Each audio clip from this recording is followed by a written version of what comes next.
in an 80 carry, sometimes you just put your money in where your mouth is in the team fights, and that's going to get you there. Let's dive into the draft here for game number 1, though. DRX on the blue side, they've got side selection. Remember, the only team out of the teams that have played today that have won on the red side. So we'll see whether this blue side boon is going to continue here for our teams in the LCK Cup, or whether T1 can buck the trend and just be the better team. That is the question. That's the expectation as well. Would be a pretty big upset for this roster that's newly formed here to take out T1. Would put them at 0-2 to start out the group battle after week 1. Kalista ban here, not a surprise.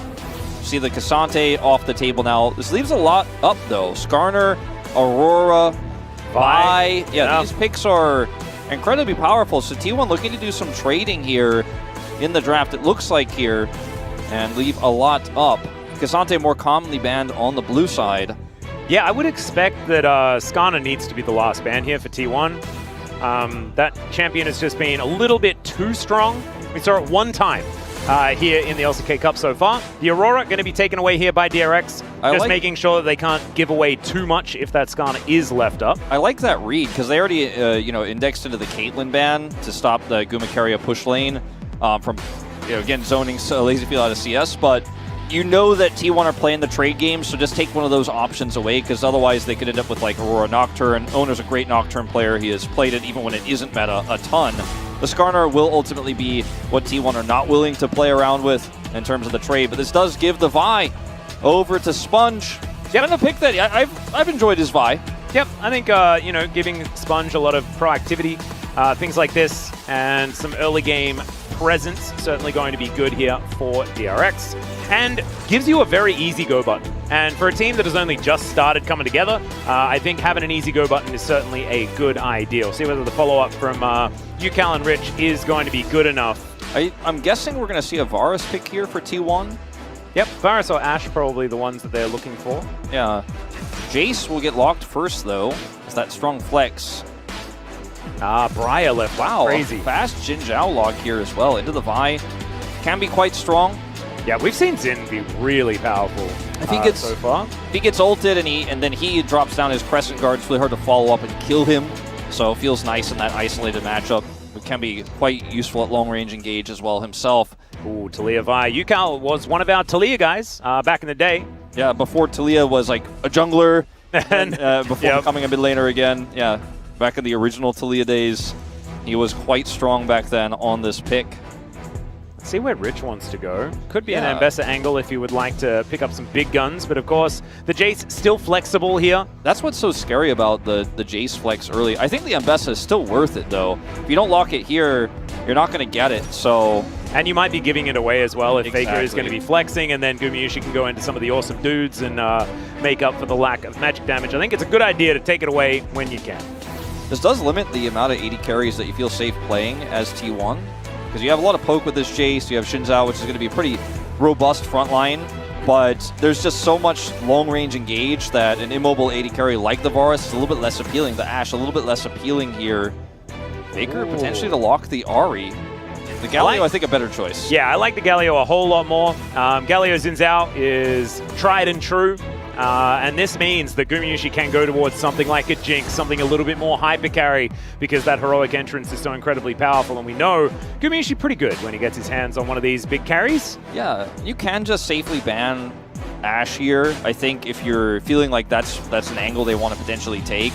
But, you know, we don't know what DRX's lane plan is just yet. They've saved that for last. They want to give LazyField a little bit more comfortable lane, but obviously, you know, you don't have red side, you don't have that final pick. The Jinx feels like you called it out, it feels like a pretty nice pick here if they can set up for those resets. I mean, Galio is very strong at doing so. I wonder if T1 will consider it, considering Guma's proficiency with the champ. Kai'Sa banned kind of leans towards something like that, or maybe even like an Ezreal that they could play here in this first game. Yeah, I wouldn't mind Ezreal if you're going to be playing, you know, a little bit more with some added damage, but I guess they don't really have much of a place to put that. Doran could be playing a more tank variety of the Jace as well, heaven forbid. I like the Renata ban because it just shuts down a lot of different other kill lanes that Keria can play, like even Draven. Varus, same situation here. Yeah, just ban Gumayusi's best champion. I think that does make some sense. But the Jinx feels like a good move. Jinx or Ezreal feel really good here. I like the Ezreal more just because he's so mobile. It's hard to lock him down. Yeah, Vi can ult him, but if he's far enough away, it's really difficult to do so. And they banned the Varus, so they can't play the Varus into your Ezreal. There's no Kai'Sa. I feel like this is a pretty easy angle, but they're going to fall into the Xayah trap. Now, Guma's one player who I trust, even with the Xayah into dive, where it's like, okay, yeah, we can Featherstorm away from a lot of different CC. With a lot of players, you're like, okay, well, you pressed R, but then they have more CC. Guma has had some incredible Xayah games over his career. Yeah. And I do trust him a little bit more, but it's not the pick I was expecting or hoping for. The Ezreal instead looks like it's going Lazy Feels way. Yeah, and if it's like DRX could pick Ezreal Poppy here, put Andal on the Poppy in support if they'd like to, and then you're not allowed to pick Rakan. That's illegal at that point. I do think that like it's already a little bit dangerous with the rocks being strewn on the floor and things like that. Keria finding engage angles on the Rakan is hard. Or they can just pick it away themselves. It's so good with their comp too, to be honest. Like you grab Rakan here and you can follow up on so much of that CC, but they don't have to deny it because they have the Poppy, which can give them so much more objective control too. Very strong in the early game for engage and for, you know, just setting up for early dives. But I like this more. Yeah. And now you've got like Justice Punch, that's a dash. Audacious Charge, that's a dash. Rakan, that's a dash. So they're not going to pick Rakan, thank goodness. You can see a wry smile on Keria's face, but he's still going to lock it in. So this is scary for T1. He looks really reluctant to play it here. I wonder why. Yeah, I mean, I just want to make it clear to everyone, he knows the risks associated with this lock-in, and he's not happy with it, but Tom's made the call. Perhaps it's Faker who's ultimately decided, but at the end of the day, he is going to be playing that Lovers duo down in the bottom lane into a Poppy. Going to be quite challenging. The range issue here as well. Like, sure, you have poke from Doran on the Jace, but you don't have long range for your AD carry. There's a decent front line here with the Ambessa, but there's just so many threats that Xayah's ult needs to be utilized very, very well, very carefully at the right moment. Galio can Peedle decently well, though, and I think that kind of saves it for T1 with this draft. But if I take the nameplates off, I'm feeling really good about the blue side when I'm looking at this draft. I mean, they got Giga S-tier champions here in this draft. A really solid set of easy chain CC. They're keeping it simple. And sometimes when you're the weaker team, when you're the underdog coming into a series like this, if you can make the draft as easy to pilot as possible, you're going to have a better time. And I think that was exactly the strategy here for Song and DRX. I would agree. I actually really like what DRX have put together, but we'll see whether T1 can just use the fact that, you know, they're the world champions. They've been playing together for a really long time. At least 4 of them have, with Doran coming in. Doran pretty well acquainted with how T1 works, though. So we'll just have to see whether they can find some magic. The composition is cohesive. The problem is what is lurking on the other side of the rift that can sort of counteract what a lot of their engage wants to do. Let's dive into the rift, see what happens.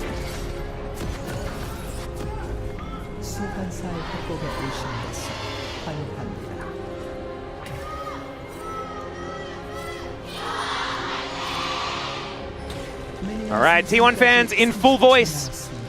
We'll see whether DRX can try and silence LOL Park here in Game 1. They do have the power of the blue side. They do have what we see as a decent draft. But T1 are still T1. We'll see whether they can get over the line utilizing that. We've seen already that DK, pretty formidable opposition after dispatching with their foes this morning. Pretty comfortably, one could say. And so T1 losing to them feels a little bit less bad. If they lost to DRX here, though, that would certainly not be great. Especially because that basically confirms that Group Baron is doomed. Yes. Have to agree with you on that. And you can lose to one of the top teams in Group Elder, but if you start to lose to some of the shakier ones, things look a little bit rougher. It's a pretty tough level 1 for DRX's composition, so they can't force the vision control they'd like to otherwise have here, but Lazyfield and Andil will be able to safely go up here on this ward. Now, Doran is playing Jace, and Rich is playing Ambessa. I know everyone can read that, everyone can see it on the screen. A little bit tougher to avoid dives as the Jace, because he's just not that tanky. If he can get a good knockback to the skies of transformation, like maybe you can survive and trade that back. Ambessa a little bit more dashy. Yep. A little bit easier to live when we do have those potential trades coming up. Yeah, you just have more, like, your buttons do more stuff. It's better under a turret than a Jace, sadly. Rich doing his very best to pick up as much experience as he can. That's why you can see him walking up. And he's likely Not going to have to worry about being dove just yet. We'll see whether Oner does make his way down there and try and get something done, but there's not a lot of tankiness at this stage of the game. Turrets are very, very dangerous, and so maybe we'll just see, you know, them attempt to zone him off the turret, and we'll see whether Rich is going to be okay. Right now, with a biscuit and a potion, neither of these top laners have hit a CS, nor have they used any of their consumables, so see what that means. See a bottom lane roam for Andil, expecting a potential aggressive play to come here. He's going to stave off that pressure a little bit. Yeah. And both junglers are pathing topside here. And we'll see Ezreal obviously continue to push things in here, even with you know, support at the bottom lane. So Lazyfield trying to harass Doran. Doran getting a lot of farm though. See if Andil can make something happen here. I don't think he'll really be able to make a proactive play unless T1 make a mistake. Won't be able to deny this play, but he's keeping himself unknown. Yeah, Rich doing his very best to try and at least maximize the amount that he's allowed to pick up. Hasn't done as well as Doran as, at this point, but of course Doran only in a 1v1, so going to be feeling all right about that. Yukal throwing some rocks around and is otherwise having a good time here in this lane, but Faker is no stranger to playing the Galio. One of my favorite Rift rivals was when Faker and Rookie were both there, both of them at the height of the Galio meta. Yeah, I mean, and looked really, really good. It's always been a treat. Oh, Lazyfield, this is a treat for him and not one that he really wants. I think knows that he's dead as he throws down the barrier. There's the wind becomes lightning as Oner is going to make sure that the Ezreal dies. And over the wall goes Sponge, understanding that this 1v2 is not one that he can take. First blood to T1. Yeah, a little bit overzealous on the barrier, you would have to say, but Oner does have to flash here. Ultimately, now looking for a little bit more down here on the Rich. That's such a high-value ward that one of these bot laners put there to see any potential Poppy roam. Didn't end up going for any aggression there. But now Doran looking for the execute. And yeah, will be successful. That was a really smart play, knowing that they're going to come up and try to punish him, and he will just get out for free. Yep, really cute stuff. Denies anything there, as well as being able to pick up an entire wave worth of farm. It's actually an even bigger deal than just grabbing that first blood, right? The fact that he's the top laner that's able to get that first, you know, amount of freedom. As we see this one more time, Lazyfield getting the information that things are real tough very, very early, as the W flash, really nice from Oner just to guarantee the kill. Unfortunately, maybe it's some communication between Sponge and he that perhaps they could, you know, maybe make something happen there, so he pops the barrier. Timing of that perfect too for Doran while he's looking for the cannon. Didn't get the cannon either, so Lazyfield really losing out on that one, unfortunately. Yeah, a bit of a tough time. Gumayusi going to be able to pick up the cannon. And Dragon has just spawned, going to be a mountain to start us off. And Grubs are coming in pretty soon, as that's a great block from Andil. Making sure that the grand entrance isn't going to work, and I think that's a taste of things to come, in theory, for Keria and what he has to get around on this Rakan. Yeah, unfortunately, Lazyfield wasn't able to hit his W there, so didn't trade back the damage as well as he would have liked, but yeah, I mean, like you said, it's going to be very difficult for Keria to be as mobile as he wants to be. Good scry there, spots Sponge, knows exactly where he is, knows how much time they have. And you can see Oner is heading over as well, so we might have a little bit of a mini 3v3 here. Yeah, it could be an opportunity. These junglers have been kind of mirroring each other throughout the entire game, but it's Oner that's found the most success thus far. Bit of a roam up. Looks like the Grubs are on both teams' minds right now. 7 seconds until they do spawn. Keria able to move on down as they do get the shove in. Control of waves certainly in favor of T1 on the top side, but maybe not so much in mid. So they're going to start these up immediately. Sponge moves over, gets full information. All right, there's the weave as well. Andil flashing over, looking for Keria. Hasn't pressed that W just yet, as there it is. Into the wall they go. Seismic shove is fantastic. Heroic entrance. Not getting the knockups they're looking for, but Andil still in trouble. Keria going to be going down first, though, as it's both supports lying on the floor. The barrier comes in. Lazyfield is still going to get cut down by the feathers, and Yukal, oh no, doesn't manage to hit the rocks. As the flash goes forward, the Justice Punch comes in, and oh, that was actually really cute there from Yukal as well. Does have to flash out of the way, but was going to catch Faker there with the flick back. Yeah, that was a really nice shove attempt there to deny Faker from going in for that knockup. But ultimately, Faker just stops the channel, and that's the end of that. So Yukal does get out with his Did he get stopped because the rocks were still there? I'm actually not sure. Looked a little bit weird. Well, we'll see maybe on the replay. We'll check in. I thought he just went back. Oh no, there weren't any rocks. Yeah, I think he just went back, but you made me consider something that I yeah. So I'm like, oh, I don't know. I just got a little bit confused. I think that happened. We'll see this fight again.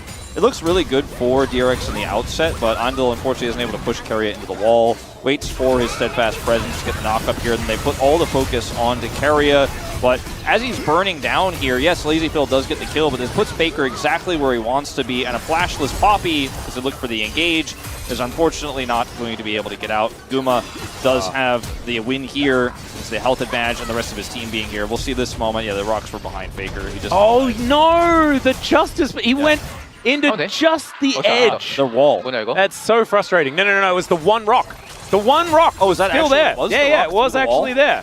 I got really confused because the rocks looked so far away. Yeah, that was really weird. Oh man, that's unfortunate. So T1 going to start off this dragon. They've already got first blood, and it is 2-1 in grubs, but that means that no one gets the feat of strength. So no one's feet are that powerful just yet. You were able to see that like right away. But it was weird, like, because you can't cancel Justice Punch, right? Like, so as soon as you're starting to do that, like something had to stop him. But I was sure the rocks weren't there. Yeah, I thought he just went into the wall maybe, but the rock was there. Yeah. Well, anyway. Like it looked like he was like, ooh, that shove looks a little weird. I'm not going in, but obviously you can't control that. Yeah, that's what it looked like. Yeah. But yeah, you just can't. So there's just no way of figuring that out. So maybe that was what he wanted to do. Yeah. UCal also, I think, flashed anyway. So Faker got what he wanted out of the situation regardless. So maybe if we're results-based, everything's fine. Gumayusi here towards the bottom side in 1v2 for the moment. As you can see, Keria on a little bit of a roam. And as the dust settles, 1.2k, but the feats of strength really poised to build up here for T1 with the fact that they managed to grab that dragon. Nothing yet on the board for DRX. Have to see them find a bit of an angle here as Sponge even finding an interrupt on Keria. There's a cease and desist as well. Seismic shove pushes him back. Keria's just dead. Heroic entrance might be heroic, but it is not going to save that Rakan. And his woes continue. The simplicity of the combo I was talking about before. I mean, Rakan's very squishy, very slippery and hard to lock down, but not for a Vi. And once the Vi hits the initial CC with the ultimate, it's really easy to follow up with a seismic shove and take out that Rakan. DRX very happy with that prize they pick up here. Kill goes over to Sponge. 2 assists to UCal already this game, and see what else he can get done. Is Lazyfield may be in danger? He might. There is some Shock Blast coming after him, but he does have Arcane Shift. One heck of an ability. Gets him over the wall. He'll be fine. Faker has made so many big plays on Galio. Think back to the World's Final, obviously, that we had very recently, and so many other critical games in the LCK. Really looking forward to seeing how he's going to pilot this champ. He's already had one good fight as Doran. Yeah, Rich going to be like fine in the ultimate. Immediately onto Doran here, and Sponge. Perfect positioning once again. Continues charging, but that's a great flash from Doran. Able to get that hammer blow back as well, and Andal's lying on the floor for some reason. Yeah. Not the place to have a rest. No. Falling asleep in rivers, dangerous, Wolf. Very dangerous. Certainly.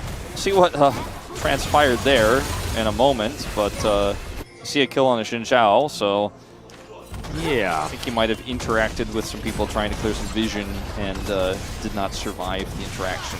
T1 are getting some strong feet, though, as we can see here. I mean, they already have first blood. We've got the first of the object. Yeah, he just out here way too far with no teammates. Like, and the good old backing. The problem was it wasn't a reactionary steadfast presence. It was instead, and I'm panicking. I need it for the movement speed, and then they just wait it out. And they get the kill over to Faker as well, so that's it's a little bit of a worry here if he continues to get powered up. And Sponge going to be denying that one, so only one objective to be taken here by DRX. Critically gets that one without the smite, so has another opportunity to grab an additional. Yeah. Handel is level 6, did manage to make it there as the wall comes through. They're looking for Gumayusi. They will be giving away a few of these grubs, but Gumayusi is going to die. Does have to use all of the summoner spells as UCal could almost just die here, and Gumayusi will survive. T1 take 4 out of the 6 grubs in the early stages of the game as well, and I'd say if you're a T1 fan, you're real happy with how that one went. I mean, I told everyone he's the one you can trust. Never mind. Maybe don't be. Oh, never mind. He's fine. He's the one you can trust. Totally fine. Calculated. Yeah, you can. He's definitely the one you can trust. How many times have we been pranked? Yeah, I mean, the guy is just, he knows how to react quickly here. I also you know, he played it well, but maybe not the target to go on is Xayah in this situation, because the potential for escape is definitely there. And they ended up giving up the grubs as well. Now Rich is isolated. Sponge comes over, does have ult flash. Yeah, let's see whether they can deny this first turret, because that'll mean feats of strength going over to T1. Faker. Let's see it. Okay, there is the public execution, and Doran will be going down first. Oh, they take their time! They take too long!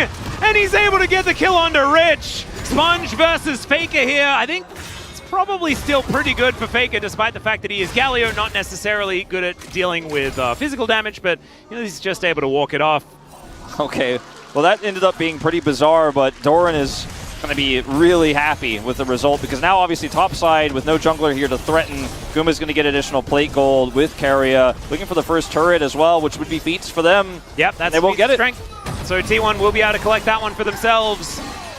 And it's just going kind of from bad to worse here for DRX. And it feels like there are a lot of unforced errors in this game on their side. A lot of mistakes. Seismic Shove is pretty good here, as Justice Punch just doesn't feel as great trying to get out of these rocks. Yeah, this time the rocks seemed pretty obvious what was going on there.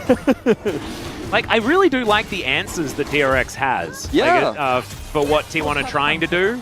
But unfortunately, T1 are just really, really good at playing out compositions like this. You know, like the Protect the President, Faker with a lot of utility, Oner on a champion that can just brawl with you early on in the game. And in this composition, Doran's kind of irrelevant, right? Like, you want to put him in a side lane. He wants to be creating pressure where he can and then coming into team fights late, things like this. Yeah. And check this out one more time. Faker doesn't get turret aggro here. They go on to Doran, the ult comes through from Ambessa, and Doran buys some space, and actually that little cone, that little AoE for Ambessa doesn't hit him, and that gives him just enough extra damage of time to do the damage to get the kill first. So a little bit unfortunate there by Rich, doesn't quite connect. And now Doran's going to grab this turret as well. And man, T1 snowballing this gold lead. 2 turrets, 3,000 gold ahead at 14 minutes. Feats of strength on top of it all. It is looking really rough to try to recover from this one. Now, DRX have a lot of tools to get single picks before an objective, but they really are going to have to make that happen sooner than later, because once T1 really start to get the ball rolling with this composition towards the latter half of the mid game, it just becomes even too difficult to actually get those picks anymore. Yeah. Is this the comeback now, though, Wolf, for Group Baron, as T1 looking to try and double the amount of wins that their squad has managed to pick up? I mean, they're picked, for this group to be a dominant force, It's a wise choice. I mean, T1 are defending world champions. They didn't get into being captain for either group because of their LCK result, and which is what the group, leaders were based on. That's why Genji and Hanwha were the leaders. Yep. But T1 are an incredibly strong team. They're the best team in the world at the moment in terms of results, right? And so, you're expecting this team to get big wins. They lost to D+, but this one is looking like a different story so far. Let's see whether they can find some more success here, as Arakan up and available. As, the blood pedal. See, Sponge looking for an opportunity, gets over the wall, finds Oner. Let's see whether he pulls the trigger on an ultimate. Looks like the answer is no. Denting blows, things like this. Just in position. As Arakan's going to be up in 4 minutes' time, so it's going to take some time. I believe he'll be voracious as well this game, surprisingly. Yeah, it seems likely. Yeah. Given the patterns we have observed, that's annoying for Rich. It is. I feel like he was standing there for a very long time as well. He was really committed to that exact position. Andil, I've seen this before. Yeah, let's not mess around in the river. We mentioned that before, sleeping in the river, not what you want to do. So they're going to opt out. Rift Herald started up here for T1. And are DRX going to be capable of stopping T1 from just getting what they want in this game? That's the big question. Yeah, I mean, I think in this fight the answer is no. They're just not set up for it at all. I mean, they're not even here. That delay on the back was pretty huge, actually. You know, Rich just not able to make an impact here. He had teleport to maybe come up and fight, but they didn't have any real good wards set up there. And they just ultimately give this one over to T1. So a Herald practically guarantees that third and final outer turret in the mid lane will go to T1. It's still relatively healthy, as the observers showcase here, but I mean, T1 are just happily scaling at the moment, and they've avoided some of these really powerful early skirmishes that DRX's composition could have by just being faster on the play, better on the map. And DRX, I mean, like I said, there's still some angles here, but you're really hoping that some of these early objectives you can be there to fight no. on. Also hoping to get your cannons. Let's see whether Rich gets this one. Hopefully he does. But yeah, you're right. I feel like there were the tools. Unfortunately, a lot of the ganks, the opportunities just fell a little bit short, right? Like they went so far in onto trying to kill Doran and Faker, and then Doran manages to survive to go 1-for-1 in that one. Gumayusi surviving twice in a row on that top side. Heartbreaking here for DRX, but all of these things add up to T1 really being able to run away with this advantage that's quickly approaching 4,000 gold. And prior to 20 minutes, that is pretty large. Still, DRX did manage to get themselves one of the dragons, so that that snowball is one that they have kind of slowed down a little. Right now you can see Gumayusi 1,000 gold ahead on his Xayah, and you mentioned it in the draft, he's one of the only players that we trust to pick this champion and feel like it's going to be good. I still don't know whether the Rakan was a good idea, but the fact that you do get empowered by having that Lovers Duo and things like this, certainly a way of could be enough to make it feel okay, despite Steadfast presence and all of the rocks all over the ground. Yeah, it is definitely a pick that, you know, we might be doing some result-based analysis if we say it's right. Yeah. If he wins, but obviously a pick he's been comfortable Let's say on. it's risky. Let's go with risky. Risky and not necessarily optimal, but Faker is looking for an engage here. It's a lot of damage. He has 4 stacks of Dark Seals, that plus his Sword Pen Boots, you know, adding up a little bit. Yeah, I like the fact that he went Soul Shoes, actually going for a bit more damage than you otherwise get. Almost towards the burn earn, perhaps. Unless he does go for, you know, something else, could be a little bit more of a Battle Galio, but that is going to be second dragon for T1. Ocean Soul this game, as Lazy Feel trying to dash forward, make things happen. Muramana not quite done just yet. T1 have gotten basically everything but that first dragon. And they're looking for more here. Yep, Oner going in. Oh, the seismic shove is gorgeous, but he does have that crescent guard. They're trying to block these dashes. The Xin goes down as Rich zoning Gumayusi out of this fight. Sponge just getting the heck out of there. Red buff will be secured here by Doran, but he might die for it. That could be a little bit of a problem. Faker able to make his way out as there's a public execution, this time onto Faker, but he creates the distance he's looking for. Featherstorm comes through from Gumayusi. He's still at full health as the heroic entrance, once again not finding a lot of value. Decent knockup. Faker is likely to go down, but he trades for Sponge. Yukal's over the wall. The seismic shove onto Doran. He finds the big rock. Keria, is he able to get out? The battle dance says absolutely, because he just dashes all over the place, and they don't have infinite rocks. They don't have the most steadfast presence, but they do have Rich. And let's see whether he can grab a double here. The grand entrance is decent. Seismic shove misses. And oh my god, they had like 20 health between them. I mean, Guma held his flash until the very, very end. Oh, true shot barrage. Oh, it gets him. And Keria gets taken down. Andil, big giggle for that one. This is a big win though for DRX. Oh, they take a kill lead here. The gold lead is thinned out significantly. Only 2,000 behind. That'll get even smaller once this turret falls here. Rich will get the whole thing. Keria looking a little bit upset about what transpired in that last play.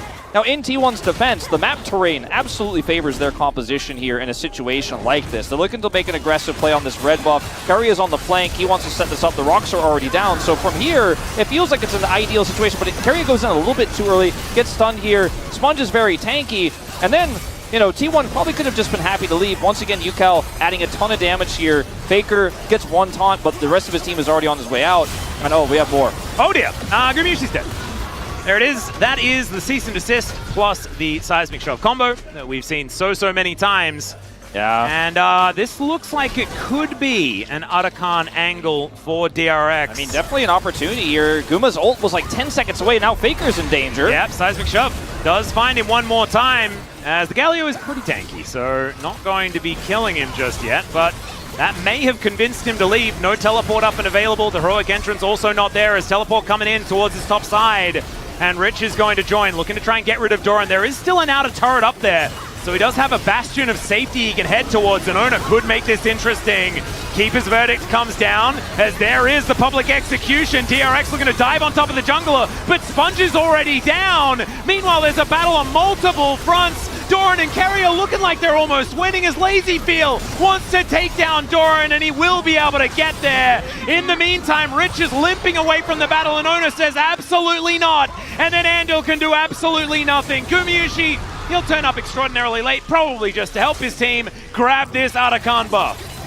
LazyFeel is in no man's land as well. Looking for some damage here onto Guma, but I think his fate is sealed. Yeah, let's see whether LazyFeel can make this interesting. Arakan is on his team at the moment as LazyFeel. Oh man, I got so excited that something could almost happen. Yeah, a little bit interesting. Yeah. Gumayusi pressed barrier, so I guess he got that. Well, I mean, now he's done enough damage here to where they can't really Otacon safely, and they're going to have to back, so it is significant. He's I mean, what's the result of this? Well, the result of this is Otacon got real mad. Yeah. Okay, we'll let them. He's like, okay, you guys can go, it's fine. But yeah, let's go back to the beginning of this fight, because it all starts off with this pick onto Guma. Look at his ult. You can see at the bottom of your screen how close it is. It's about like 10, 15 seconds away when this hits, and he just cannot get out. So this is huge that, you know, yeah, he survived the last fight, but there's consequences for using that defensive ultimate. And in this fight, the fact that that turret is still up and they can't kill Doran is actually really significant because he does so much damage in this fight, and engaging onto the crescent guarding Xinjiao just really doesn't spark joy when he can live through so much of that damage, and Doran is just winning out on the top side. Yes, LazyFeel ultimately does take him out, but he's so low and cannot continue the fight. Andil just left on his lonesome. Oner doing so much in this fight. I mean, just impossible to kill and just so good in this melee battle here at the bottom side of the Herald. And he's 6-1. Like, this guy, 2 items. He can upgrade his shoes if he would like to. You can see the goal difference is a little bit weird and wacky, but T1 have brought it back under control once again. Still, does feel like it's not all over. No. Or anything like that for DRX. Their composition still can find some of these team fights, and a Poppy composition always has that keeper's verdict to make things uncomfortable. It's just the problem is T1 taking an Otacon fight is still risky at this point. You know, there's still some wiggle room for DRX in those types of moments, but something like a Dragon where you have full control over this area is so free to take. And DRX don't have the damage just yet. I mean, their Ezreal's on 2.5 items, but they don't have the damage to crush Otacon in return. They're going to look for a dive on a Faker instead. Yeah, that was a little bit weird, that whole situation, as Sponge presses the ultimate button. Faker gets out of the turret range. True Shot Barrage is going to help aid it. And Yukal not wanting to take any chances. He's going to use that ultimate just to make sure that they have as many people in the area as possible. I mean, you get Faker, you should be able to get this turret, so you get something in return for that Dragon that did go over. This took a lot of resources to do so. A lot of health bars getting low means it's tough to actually take this out. As Guma's splitting. Yeah, he should be able to get this in a turret as well. Keria is making sure that he's being as frustrating as possible as Andil finds a heroic charge. He's the only one here. Keeper's verdict comes down. There's a public execution as, of course, Ambessa can show up at a moment's notice. Doran is just so tanky, though. He gets over the wall. No one's dead quite yet, but Gumayusi is now going to turn up, and now it's Oner's turn. Oh, he gets pushed into the seismic shot, but it doesn't matter. He is so tanky, it is absurd. And Doran is still raining these shock blasts forward. I mean, tank Jace is so frustrating, man. I guess it's just a trick, man. It seems like you can kill Jace because you're used to killing Jace all the time, but you can't kill him. He used to be tank. Well, he's not that tanky, I guess, if Richard comes and kills him when he's on like 0 health. That's a lot of value from that Featherstorm as the True Shot Barrage sails by. Sponge in the back of this pit right now. Another opportunity for Yukal as the fists are doing the talking for Sponge here at this stage. Not enough dashes there, unfortunately, for Rich, who will just get pummeled by this Galio, and this game has devolved. Yeah, I mean, too bad this didn't happen just a few minutes ago. You know, like maybe like 11 minutes ago, we could have maybe had Ruinous. True. But yeah, T1 playing fast and loose, and you know, LazyFeel ended up cleaning up a lot of those kills there in that last moment. And all right, we need a Gleaming Quill steal. That's what we need. Oh, okay, there's a teleport. Remember, if this goes down in favor of DRX, they don't care if you kill them, because they just come back again. They care a little bit, so they'll leave, but yeah, it would have been less bad. We're going way back to the dive on the Faker that started this all up. Yukal takes half of his health bar in this exchange, so I thought maybe starting the Otacon up after this would have been a little bit overzealous here, but look at how tanky Doran is. He gets shoved into the wall. In fairness, like a lot of the damage that he's absorbing is from a Poppy here. He has a lot of assists from his teammates and a Rakan as well, so he lives for a really long time. And then Guma, actually, I don't know how long we're going to go into this replay. Stuff is happening in live, but Guma actually gets so much value out of his ultimate, but then ultimately still goes down. Okay. All right, Gumayusi once again trying to get some value out of some stuff. Triple seismic shove, and down goes the Xayah. And it's a free ticket back to the base to spend some of that money for Sponge. Speaking of the winds of war, but a little bit late. The battle is kind of over. Now Baron is up and available. I don't know about this one, DRX. That would be an optimistic choice. Oner is still up and available. Andal going for some options here. As all right, Rich, public execution gonna go wide. Yeah, well, A bit private. Yeah, I mean, they're just feeling like because they have these reses, they're gonna be able to take out Baron. Still fairly greedy here from DRX. Yeah, a few things on cooldown now as Keria is trying to battle dance around this fight. Andal off to the side, keeper's verdict. This could be so valuable, but instead he holds onto it.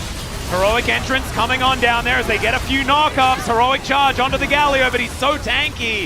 As T1, the more of these send homes that they can get without losing anyone, it's very important. 100 gold going over to Faker here as Rich. I'm not sure about that one, my friend, as he's going to dash around the fight and look for an opportunity to get something done, but he is just going to die as Doran likely to fall as well. A 1-for-1 as far as top lane is. But I think it's probably still pretty good for T1. I am once again asking teams to not just say, I have wings over my current champion level, and so therefore I have to do something extremely risky as a high chance of failing. Like, this is fine, okay? Yeah, Sponge is going to lose his wings for this one. That's okay, because they end up getting the pick on to Guma. LazyField gets the kill, then they can try to make something happen after that. But in this particular scenario, this is insanely greedy. LazyField's ult is actually one of the big saving graces in this because it does so much damage here. But you remember, you're fighting into this Galio. Guma is rezzed. It's going to take so long to actually get these champion kills that in this longer fight you're not going to win it, and it was just a bit bizarre here that T1, and then like Rich teleporting back in is actually just not allowed. It's like, yeah, okay. this was the big problem scenario as we're having a look at a potential Ocean Soul for T1. Keria getting over the wall here as Doran, mega tanky. He's got his Spear of Sojourn now, so he's doing a bit more damage on top of everything, but man, it's looking a little bit frightening.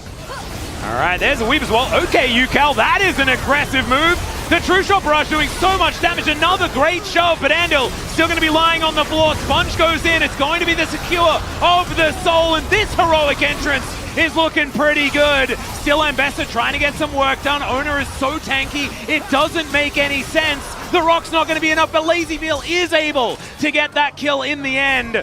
He's going to have to be a real hero now, though, because there are 3 T1 members looking for him and Ucal. He's got his passive. Maybe he gets out. Yep, Grand Entrance coming down. Seismic Shove is decent as Keria. Will he actually go down? That's the question. He's trying to back, and it looks like he will survive. LazyField missing a bunch of buttons, and there's a flash forward from Gumayusi.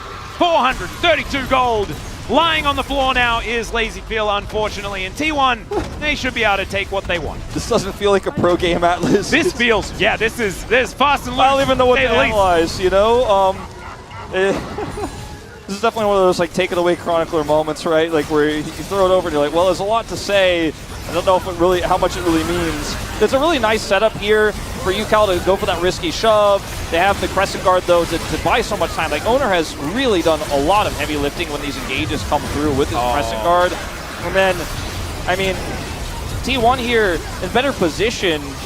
So when you don't get those initial picks off of the shove and the engage from Ucal, you don't really have a front-to-back AD carry necessarily. Like, Ezreal can do that for you if you're fighting on even footing, but when you're behind, it's not like a Jinx where, oh, he got that first kill and now he's going to pop off and he can kill everyone. It's not the pentakill angle in these types of situations against this composition. So, I mean, Ucal almost gets out. LazyField was always going to be doomed there at the end, but I think if it's an even game state, this fight looks way better for DRX, but they're just so far behind that it just simply doesn't work. And it's Ocean Soul with Oner securing the dragon there. 7 kills on this Xin Zhao, and he has been really so valuable from start to finish in this game, from the early ganks, the way higher value he got in the early game, impacting lanes, and now in teamfights, absorbing so much of the pressure that DRX are trying to lay down with this Vi composition. The Xin Zhao pick ended up being so perfect here for T1. I just feel like, yeah, Oner has put the team on his back in this particular game as Doran. Okay, not going to face check that brush. Very close to face checking the brush, but didn't actually do it in the end as Rich dancing around. Keria and Oner making their way in though. Let's see whether Yukao can actually join to save the top laner as Faker soaking a bit of damage, but otherwise isn't too worried about it. Riftmaker completed. He's got a Lich Bane. This is Battle Galio, if ever I've seen one. Sponge standing on a ward, a little bit unfortunate there as the Seismic Shove doesn't get too much value. Brock's there on the ground as Oner turns up, and he's real scary. Rich as well, sitting at 50%. Oner just trying to get himself out of there. And the dash will be denied. This steadfast presence pretty good from Andal. And what we want to see is so much more from Andal. Yeah, I think the Keeper's verdicts need to start landing if DRX want any hope. It's the only way they can steal away this Baron is to knock half of T1 away, but T1 are obviously also aware of it. Rich going to teleport back in. This one more reasonable. Look at the flank angle here for Keria, though. Unseen. Oh, no. Andal's going to whiff it. They can't see the health bars as Heroic Charge might make up for it. Doran is so tanky, though. Stop engaging on this guy. As Keria will be able to dash his way out. True Shot Barrage almost managed to steal it. Seismic Shove onto 2 again. But they've got health bars for days. They've got buffs all over the place. And DRX are just running out of hope in this game. I think a lot of why this game looks so weird is because both of these teams have such a defensive advantage through these choke points with the taunt, with the rocks, with the shoves. But T1 are just so far ahead at this point. They have positional advantage there. Keria's going to get caught. I don't know how much it matters. Yeah, Lazy Field. Yeah, he's going to be flashing away from that one very quickly. That's going to be an inhibitor going down here. Oh, there's the flash taunt. Going to connect onto 2 of them. In goes Andal, though, to try and stop this one from happening. But Lazy Field, in the blink of an eye, he disappeared. The Ambassador as well. Sorry, Rich. But it's a gray screen for now, and it looks like T1, they may not be stopping here. They might just be finishing this game off. Their first win on red side, and a pretty good sign if you want Baron to make a comeback in terms of the battle of the groups. The world champs finally on the board here with a victory over DRX here in game 1 at least. So I guess not necessarily finally on the board. Still need